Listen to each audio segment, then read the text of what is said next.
الحمدللہ رب العالمین، الصلاۃ والسلام علی سیدنا المرسلین وعلی آلہ وصحبہ اجمعین، اما بعد۔ تمام قسم کی تعریف، حمد و ثنا، کبریائی، بڑائی، بزرگی اللہ رب العزت کے لیے لائق و زیبا ہے۔ درود و سلام انبیاء کرام پر، خصوصاً نبی مکرم رحمت للعالمین امام الانبیاء محمد صلی اللہ علیہ وسلم پر۔ رب اشرح لی صدری ویسر لی امری واحلل عقدۃ من لسانی یفقہوا قولی، ربی زدنی علما ربی زدنی علما، اللہم فقہنا فی الدین اللہم فقہنا فی الدین۔ آج ہم دیکھیں گے آیت نمبر 17، آیت نمبر 14، 15، 16 اور 17۔ 4 آیتیں ہم کل الحمدللہ دیکھ رہے تھے، لیکن وقت کی کمی کی وجہ سے ہم نے اس کو پورا نہیں کر پائے، اس لیے ہم اس کو پھر سے دیکھیں گے، ٹھیک ہے۔ قال انظرنی الی یوم یبعثون قال انک من المنظرین قال فبما اغویتنی لأقعدن لهم صراط المستقیم ثم لآتینہم من بین ایدیہم ومن خلفہم وعن ایمانہم وعن شمائلہم ولا تجد اکثرہم شاکرین۔ صدق اللہ علیہ۔ ترجمہ ہے، اس نے کہا مجھے اس دن تک مہلت دے جب یہ اٹھائے جائیں گے۔ فرمایا بے شک تو مہلت دیے جانے والوں میں سے ہے۔ اس نے کہا پھر اس وجہ سے کہ تو نے مجھے گمراہ کیا، میں ضرور ہی ان کے لیے تیرے سیدھے راستے پر بیٹھوں گا، پھر میں ہر صورت ان کے آگے سے، ان کے پیچھے سے، ان کے دائیں طرفوں سے، ان کے بائیں طرفوں سے آؤں گا، اور تو ان کے اکثر کو شکر کرنے والے نہیں پائیں گا۔ یہ کون کہہ رہا ہے؟ ابلیس کہہ رہا ہے اللہ رب العالمین سے۔ اب ابلیس نے کہا اے میرے رب، مجھے مہلت دے اس دن تک جب موت نہ دے، جب آدم اور اس کی اولاد قبروں سے اٹھائے جائیں گے۔ مطلب موت آ جائیں گی سب کو، موت آنے کے بعد ایک ایک کو موت آئیں گی، اس کے بعد پھر قیامت آئیں گی، پھر لوگ جب اٹھائے جائیں گے اس دن تک مجھے مہلت دے۔ تو اللہ تعالیٰ نے اسے دنیا کی فنا ہونے تک کی مہلت دی تھی، یعنی قیامت تک کے۔ ابلیس کا مقصد اولاد آدم کی کثیر التعداد کو گمراہ کرنا تھا۔ اس کا ایک ہی مقصد ہے کہ انسانوں کو کیا کرنا ہے، زیادہ سے زیادہ انسانوں کو گمراہ کرنے کے فکر میں لگا رہتا ہے، تاکہ آدم علیہ السلام سے انتقام لے سکے، جن کی وجہ سے اللہ کی رحمت سے دور کر دیا گیا۔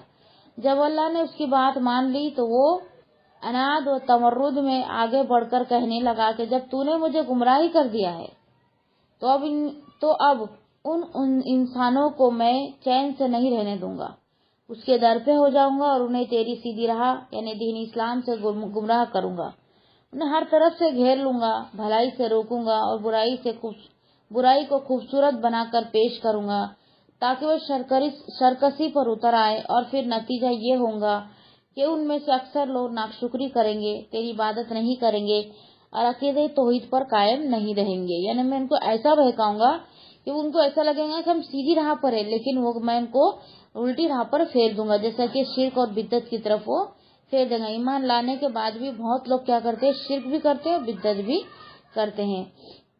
پھر آگے قال فبما اغویتنی لأقعدن لهم صراط المستقیم، مطلب یہ کہ ہر خیر اور شر کے راستے پر میں بیٹھوں گا، خیر سے ان کو روکوں گا اور شر کو ان کی نظروں میں پسندیدہ بنا کر ان کو اختیار کرنے کی ترغیب دوں گا۔ یعنی خیر سے روکوں گا، یعنی بھلائی سے روکیں گا وہ، اور برائی کا حکم دیں گا۔ تو اللہ رب العالمین نے ہم کو کیا حکم دیا ہے کہ ہم بھلائی کا حکم دیں اور برائی سے روکیں، امر بالمعروف و نہی عن المنکر بن کر ہم دنیا میں زندگی گزارے۔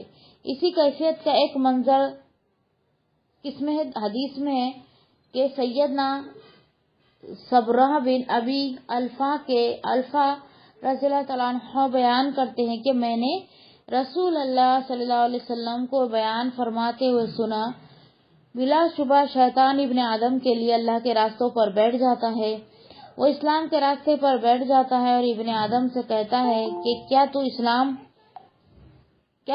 قبول کر کے اپنے دین کو، اپنے آباء اجداد کے دین، اپنے باپ دادا کے آباء و اجداد کے دین کو چھوڑ رہا ہے؟ مگر ابن آدم ان کی نافرمانی کرتے ہوئے اسلام کو اختیار کر لیتا ہے۔ یعنی وہ جب دین میں آتا ہے تو کیا سوچتا ہے, کیا بولتا ہے وہ شیطان اس کو, تو اپنے باپ دادا کی دین کو کیوں جھٹلا رہا ہے, کہ وہ اس کو یہ یاد دلاتا ہے کہ تیرے باپ دادا جو تھے وہ بزرگ تھے, وہ تھوڑی غلط راستے پہ تھے. اس طریقے کے وسوسے ڈال کر اس کو سیدھی راہ سے وہ بھٹکا دیتا ہے. پھر اسی طرح شیطان راہ ہجرت پر بیٹھ جاتا ہے اور مسلمان سے کہتا ہے, کیا تو ہجرت کر کے اپنی زمین اور اپنے آسمان کو چھوڑا ہے؟ مہاجرین کی مثال تو گھوڑے کی سی ہے جس کی رسی کو دراز کر دیا گیا ہو. مگر مومن شیطان کی نافرمانی کر کے ہجرت کر لیتا ہے, پھر وہ مومن کے لیے راہ جہاد پر بیٹھ جاتا ہے. دیکھو, ایک بات سے نہیں مان رہا تو دوسری جگہ جا رہا ہے, دوسری جگہ سے نہیں مان رہا تو پھر تیسری جگہ جا رہا ہے. وہ اپنا کام برابر کرتا ہے, لیکن ہم کو دیکھنا ہے کہ ہم اس کی باتوں میں آ رہے ہیں کہ ہم اپنے آپ کو جہنم سے بچانے کی کوشش کر رہے ہیں, کہ شیطان کے باتوں میں آ کر ہم اس کے دوست بن کر اس کے ساتھ وہاں جانا چاہتے ہیں جہاں وہ ہمیں لے جانا چاہ رہا ہے. تو یہ بات یہاں پہ سمجھ میں آ رہی ہے کہ شیطان جو ہے ہم کو کھلا نہیں, مطلب جینے نہیں دیتا. وہ ہر جگہ سے ہم کو کیا کرتا ہے, آ کر چھیڑ چھاڑ کرنا, وسوسے ڈالنا اس کا شروع کرتا ہے. جیسا کہ وسوسے جو اس کے رہتے ہیں اس میں وہ ہارتا نہیں ہے, وہ وسوسے ڈالنا چھوڑتا نہیں جب تک کہ انسان کو پوری طرح بہکا نہ دے. اپنا کام وہ برابر کرتا رہتا ہے اور وہ چین سے نہیں بیٹھتا, اور اس سے کہتا ہے کہ یہ تو بس نفس اور مال کی مشقت ہے, یہ تو نفس اور مال کی مشقت ہے. سو اگر تو جنگ کرے گا تو مارا جائے گا. نفس اور مال کی مشقت ہے, مطلب یہ جان کے لیے اور مال کے لیے ہی تم لوگ جنگ کر رہے ہو, باقی اس کا کوئی صلہ نہیں ہے. وہ کیا کرتا ہے شیطان, آخرت سے جھٹلاتا ہے نا, ہم کو شک میں ڈال دیتا ہے. اسی لیے اللہ رب العالمین نے سب سے پہلے جو سورہ بقرہ رکھی اس کی پہلی آیت میں اللہ رب العالمین نے کیا فرمایا, الف لام میم ذالک الکتاب لا ریب فیہ ھدی للمتقین, یعنی یہ ہدایت ہے پرہیزگاروں کے لیے, اور یہ وہ کتاب ہے جس میں کوئی شک نہیں, یہ وہ کتاب ہے جس میں کوئی شک نہیں, اور ہدایت ہے پرہیزگاروں کے لیے. مطلب یہ ہے کہ ہم کو اللہ رب العالمین کی قرآن مجید سے کیا سمجھا رہا ہے کہ تم شک مت کرو, اور شیطان کیا سمجھا رہا ہے کہ تم شک. ہم کو کیا کرتا ہے, ایسی باتیں ہمارے سامنے لے کر آتا ہے جس کی وجہ سے ہم شک میں پڑ جاتے ہیں. اس لیے ہم کو کوئی بھی انسان کو دین پر شک نہیں کرنا ہے. سب سے پہلے وہ اپنا عقیدہ, اپنا اعتماد کیا ہے اللہ رب العالمین پہ پکا کر لینا. اس کے بعد وہ کوئی بھی عمل کرے گا تو کوئی ایسے چٹان بن جائے گا بڑا, وہ کسی کے ہلانے سے وہ نہیں ہلے گا. پھر تیری بیوی سے کوئی نکاح کر لیں گا اور تیرا مال تقسیم کر لیا جائے گا. کیا سمجھا رہا ہے, دیکھو تو جنگ پر جا رہا ہے تو یہ مال اور جان کی جنگ ہے, یہ اس سے تیرے کو کوئی فائدہ نہیں ہونے والا, الٹا تو مارا جائے گا اور تیرے مال پہ لوگ قبضہ کر لیں گے اور تیرے بیوی سے دوسرے لوگ نکاح کر لیں گے. اس طریقے سے وہ بہکا رہا ہے. مگر مرد مومن شیطان کی نافرمانی کرتے ہوئے جہاد کرتا ہے. اب مومن جو ہوتا ہے اس کی ایسی باتوں پر نہیں آتا, اس کو معلوم ہے کہ میں اللہ کی راہ میں لڑوں گا اور جان دوں گا تو اللہ رب العالمین اس کے بدلے کہیں زیادہ بڑا چڑھا کر مجھے دے دے گا, اور پیچھے سے میرے بال بچوں کی اللہ رب العالمین حفاظت کرے گا, میری بیوی کی کرے گا, سب کی کرے گا. میں نہیں کر, اگر میں زندہ بھی رہا تو بھی حفاظت میرا اللہ رب العالمین ہی کرتا ہے, اور میرے مرنے کے بعد بھی اللہ رب العالمین ہی حفاظت کرنے والا ہے. ایسے ان کے عقیدے ہوتے تھے, تو وہ شیطان کی باتوں میں نہیں آتے تھے. تو شیطان کی باتوں میں جو آ گیا سمجھو وہ سب سے بڑا بے وقوف ہے, اور وہ ابدی زندگی کو چھوڑ کر عارضی زندگی کے پیچھے لگ جاتا ہے. لیکن جو ہوشیار اور چوکنا ہوتا ہے وہ کیا کرتا ہے, عارضی زندگی کو چھوڑ کر ابدی زندگی کے پیچھے لگ جاتا ہے, وہ دنیا کی پرواہ نہیں کرتا. رسول اللہ صلی اللہ علیہ وسلم نے فرمایا, جو مسلمان یہ کام کرتے ہوئے فوت ہو جائے تو اللہ تعالیٰ پر یہ حق ہے کہ اسے جنت میں داخل کرے, یا اگر شہید ہو جائے تو اللہ تعالیٰ پر یہ حق ہے کہ وہ اسے جنت میں داخل کرے. اگر غرق ہو جائے تو اللہ تعالیٰ پر یہ حق ہے کہ اسے جنت میں داخل کرے. اگر اس کی سواری اس کو گرا دے اور وہ فوت ہو جائے تو بھی اللہ تعالیٰ پر یہ حق ہے کہ وہ اسے جنت میں داخل کر دیں گا. مطلب جو اللہ کی راہ میں نکلا, اگر جنگ کرتے ہوئے مارا گیا تو وہ اس کا درجہ الگ ہو جائے گا, وہ شہید ہو جائے گا. لیکن اللہ کی راہ میں نکلا, گھوڑے سے اگر گر گیا اور مر گیا تو بھی وہ شہید کہلائے گا. اگر کوئی بیماری میں آ کر مبتلا ہو کر مر گیا تو بھی وہ شہید ہی کہلائیں گے. اللہ کی راہ میں نکلنے کے بعد اگر وہ کوئی بھی حالت میں مر گیا, کوئی بھی چیز سے مر گیا تو وہ کیا ہو جائے گا, شہید کے درجے میں آ جائے گا. لیکن اللہ کی راہ میں جنگ میں شامل ہو کے جنگ کرتے کرتے مرنا یہ افضلیت ہے. مطلب جو شہید ہے اس کا درجہ بلند ہوتا ہے, اس سے سب سے اونچے درجے پر ہی ہے. ٹھیک ہے, پھر آگے ہے اسی لیے نبی کریم صلی اللہ علیہ وسلم نے شیطان کے تمام جہات سے پناہ مانگنے کی تعلیم دی ہے. شیطان کسی بھی طرف سے انسان پر مسلط نہ ہو. سیدنا عبداللہ بن عمر رضی اللہ تعالیٰ عنہ بیان کرتے ہیں کہ رسول اللہ صلی اللہ علیہ وسلم ہمیشہ صبح اور شام ان کلمات کو پڑھا کرتے تھے اور کبھی ان کے پڑھنے میں ناغہ نہیں کیا کرتے تھے. کون سے کلمات ہیں وہ؟ اللہم انی اسألک العفو والعافیۃ فی الدنیا والآخرہ. اللہم انی اسألک العفو والعافیۃ فی عافیت دینی و دنیای و حالی و مالی. اللہم استر عوراتی و عامل روعاتی. اللہم حفظنی من بین یدی و من خلفی و عن یمینی و عن شمالی و من فوقی و اعوذ بعظمتک ان اغتال من تحتی. اے اللہ میں تجھ سے دنیا اور آخرت میں خیر و عافیت کا سوال کرتا ہوں. اے اللہ میں تجھ سے معافی چاہتا ہوں اور اپنے دین میں اور دنیا میں اور اپنے اہل میں اور مال میں عافیت اور سلامتی چاہتا ہوں. اے اللہ تو میرے عیوب کے پردہ پوشی فرما اور میری خوب پریشانی کو امن سے بدل دے. اے اللہ تو میری حفاظت فرما میرے آگے سے بھی اور میرے پیچھے سے بھی اور میری دائیں طرف سے بھی اور میری بائیں طرف سے بھی اور میرے اوپر سے بھی اور میں تیری عظمت کی پناہ لیتا ہوں اس بات سے کہ میں اپنے نیچے کی طرف سے اچانک کسی مصیبت میں نہ ڈال دیا جاؤں. یہ کیا ہے؟ دعا ہے جو نبی صلی اللہ علیہ وسلم صبح اور شام پڑھتے تھے, اس میں کبھی ناغہ نہیں کرتے تھے. ٹھیک ہے, تو یہ دعائیں ہم کو الحمدللہ پڑھنی چاہیے. اذکار میں ہے یہ دعا, اگر آپ دیکھیں گے تو آپ کو دکھ جائیں گے. اور آگے ہے وَلَا تَجِدُ أَكْثَرَهُمْ شَاكِرِينَ. ابلیس نے گویا بعد گمان اور توہم کی وجہ سے کہی تھی, یعنی گمان کیا تھا اس نے, توہم یعنی وہم وغیرہ ہوتا ہے نا وہ. مگر حکمت الہی دیکھیے کہ ابلیس کا یہ ظن اور وہی واقعے کے مطابق ہوا. مطلب ظن یعنی اس کا جو فریب جو بولتے ہیں نا, اس کو بولتے ہیں ظن. اس کا جو گمان ہے تو وہ ہے ابلیس کا جو یہ ظن ہے اور وہم واقعے کے مطابق ہو گیا. اور اکثر و بیشتر انسانوں اس کی اتباع کی, یعنی شیطان نے جو کچھ کرا اپنی چالاکیوں سے برابر وہ کثیر التعداد کو اپنی فوج بنا لیا. اور دیکھو نیک انسان تھوڑے ہی ملتے, جیسے اگر 100 میں سے اگر ہم چھٹائی کریں گے تو 5 جو ہے وہ نیک رہیں گے, 95 جو ہے بد رہیں گے. تو یہ شیطان کے چنگل میں آنے والے ہیں. شیطان اتنا ہوشیار ہے کہ ہر جگہ سے, ہر بات سے, ہر ایک عمل سے لے کر ان کو ایسا بہکاتا ہے کہ ان کا دماغ کام نہیں کرتا ہے کہ ہم صحیح کر رہے ہیں کہ غلط کر رہے ہیں. لیکن یہاں پہ کیا کام آتا ہے؟ ہمارا عقیدہ کام آتا ہے. اگر ہم نے اللہ رب العالمین پہ بھروسہ کرے تو ہمارا کچھ بھی نہیں بگڑا. شیطان کے چنگل میں ہم آتے ہی نہیں, ہم اس کو ہرا دیتے, اندر ہی اندر اس کو ہراتے. پھر آگے سورہ سبا آیت نمبر 20 اور 21 میں فرمایا وَلَقَدْ مَزَقَ عَلَيْهِمْ إِبْلِيسُ ظَنَّهُ فَاتَّبَعُوهُ إِلَّا فَرِيقًا مِنَ الْمُؤْمِنِينَ وَمَا كَانَ لَهُ عَلَيْهِمْ مِنْ سُلْطَانٍ إِلَّا لِنَعْلَمَ مَنْ يُؤْمِنُ بِالْآخِرَةِ مِمَّنْ هُوَ مِنْهَا فِي شَكٍّ وَرَبُّكَ عَلَى كُلِّ شَيْءٍ حَفِيظٌ.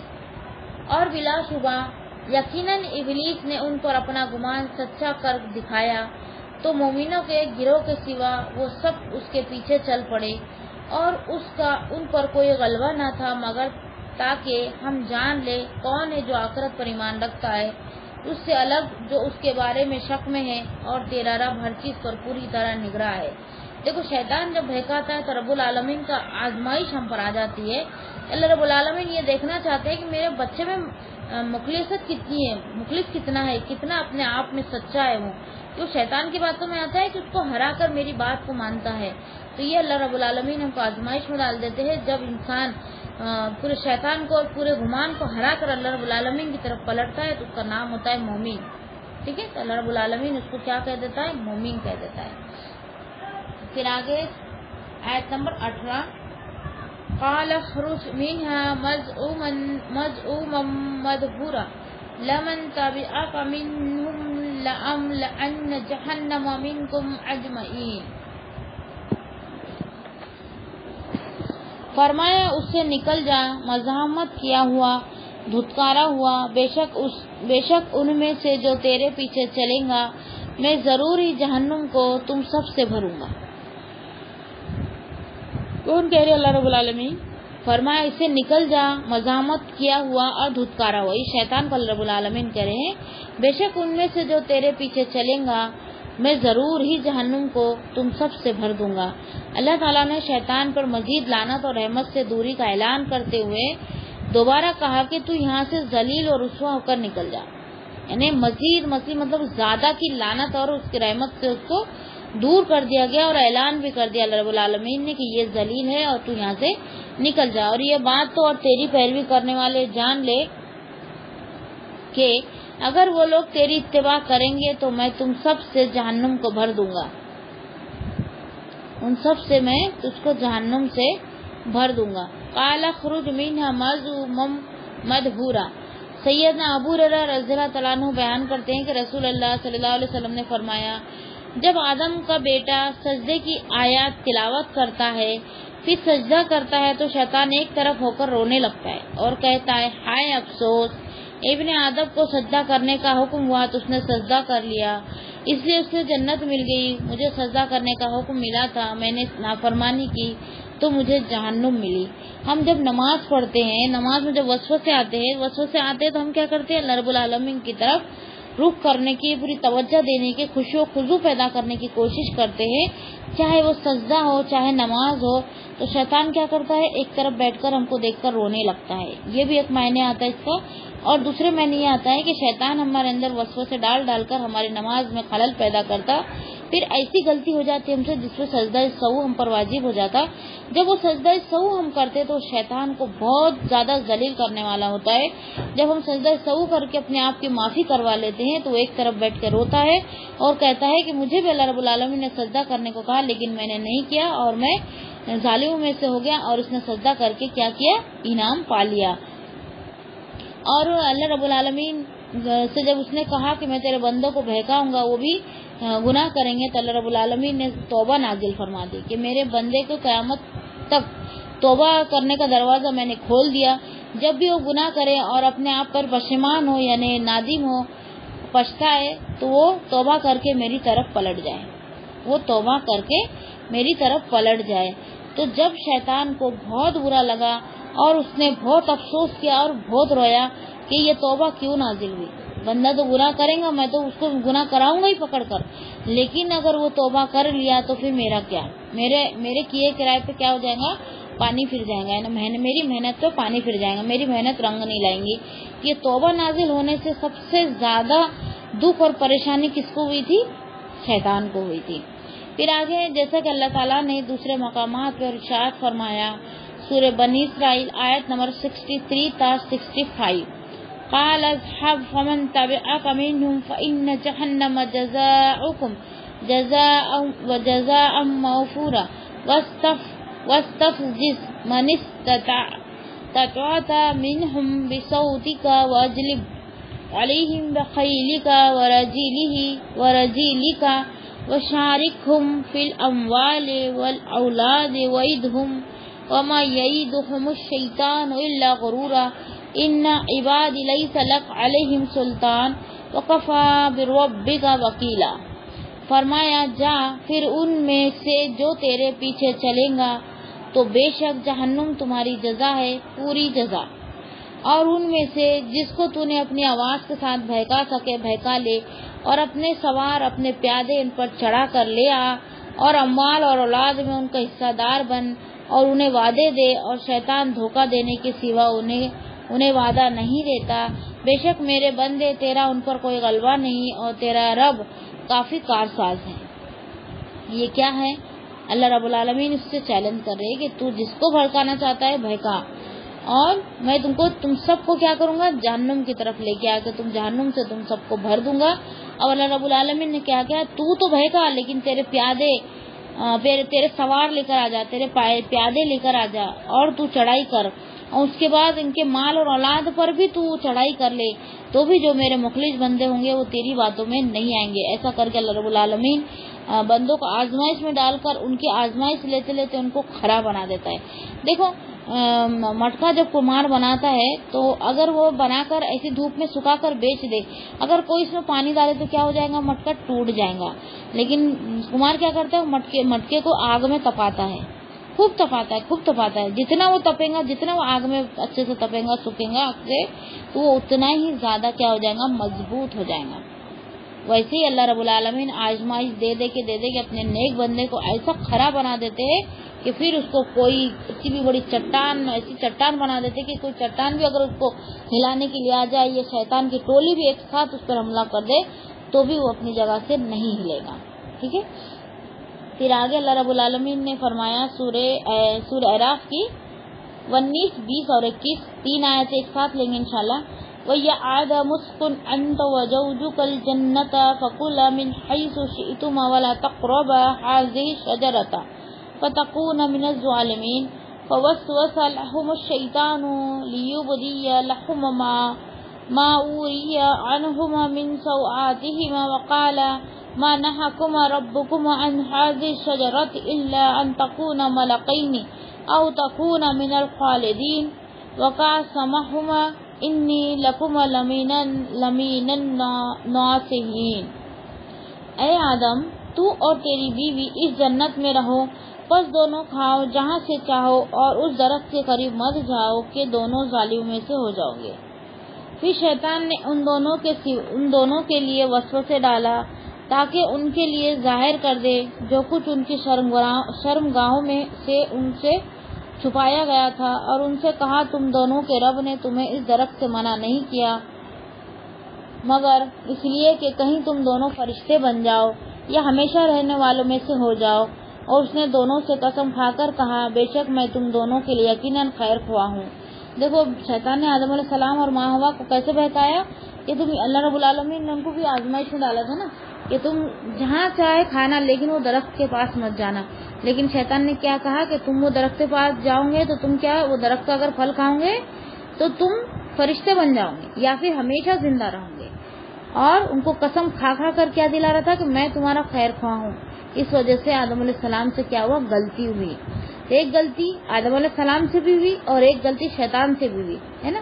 شیطان نے بھی اللہ کی نافرمانی کی اور آدم علیہ السلام نے بھی کی، لیکن آدم علیہ السلام نے توبہ کر کے اللہ رب العالمین کی طرف پلٹ گئے، لیکن شیطان نہیں پلٹا بلکہ اکڑا ہے نا. اس وجہ سے یہ لعنت زدہ ہو گئے، شیطان لعنت زدہ ہو گئے اور آدم علیہ السلام کیا ہو گئے، کامیاب ہو گئے. آدم علیہ السلام کو بھی توبہ کے کلمات نہیں مل رہے تھے تو اللہ رب العالمین نے ان کو توبہ کے کلمات سکھائے. وہ کون سے تھے توبہ کے کلمات؟ ربنا ظلمنا انفسنا وان لم تغفر لنا وترحمنا لنکونن من الخاسرین. یہ جو کلمات ہی آدم علیہ السلام کی دعا تھی اللہ رب العالمین سے معافی مانگنے کی، اللہ رب العالمین نے ان کو معاف بھی کر دیا اور نبوت پہ بھی سرفراز کیا. پھر اللہ نے ابلیس کو جنت سے یا فرشتے کے زمرے سے نکال دیا اور آدم علیہ السلام اور ان کی بیوی ہوا کے لیے جنت کے تمام درخت اور پھلوں کو حلال بنا دیا. صرف ایک درخت کے کھانے سے انہیں روک دیا اور تنبیہ کر دی، یعنی خبردار کر دیا کہ دیکھو اگر اس کے قریب جاؤں گے تو اپنے آپ پر ظلم کرنے والے ہو جاؤں گے.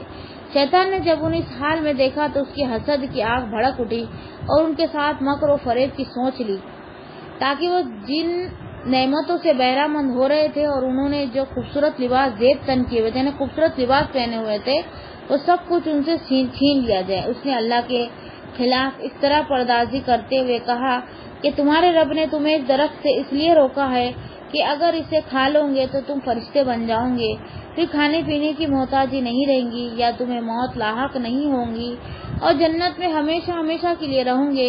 ابلیس نے انہیں اپنی صداقت کا یقین دلانے کے لیے ذات باری تعالیٰ کی قسم کھا کر کہا کہ میں نے تم دونوں کا انتہائی خیر خواہی ہوں، تبھی تو یہ راز تمہیں بتاتا ہوں. جب ان کو اللہ رب العالمین نے منع کیا تو یہ اپنے آپ کو اچھا بتاتے ہوئے یہ بات ان کو بتا رہا تھا کہ میں تمہارا خیر خواہ ہوں، جبھی تو میں یہ راز تم کو بتا رہا ہوں، بلکہ تم وہ پھل کھاؤ گے نا تو تمہارا بھلا ہو جائے گا. ایک تو تم فرشتے بن جاؤ گے، نہیں تو پھر تم ہمیشہ زندہ رہنے والے بن جائیں گے. دیکھ ہمیشہ زندہ رہنے کی ہر کوئی خواہش رہتی ہے، مرنے کی خواہش کوئی نہیں کرتا ہے نا.